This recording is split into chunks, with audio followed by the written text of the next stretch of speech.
حاسة إنك مش عارفة تركزي، بتتنقلي من حاجة لحاجة، جوه دماغك دوشة رهيبة، ومشاعرك كأنها بتغلي ومش ثابتة، وكأنك دايما هنا ومش هنا.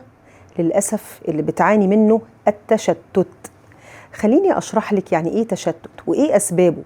التشتت علامة إن جسمك في حالة تأهب، جهازك العصبي شغال طول الوقت وعلى وضع الطوارئ، مش عارف يهدى، ومش مديكي فرصة حتى إنك تعيشي لحظتك بهدوء. لما تعيشي في توتر مستمر الجسم بيفضل متحفز، هايبر اكتف، وكأنه في حاجة هتحصل، وبالتالي التركيز والإنجاز بيختفوا.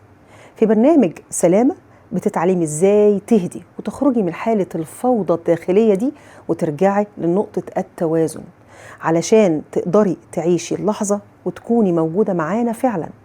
المسألة مش إنك مشغولة، المسألة إن جسمك محتاج يطمن، وسلامة بيديك الأدوات عشان توصلي للإطمئنان ده.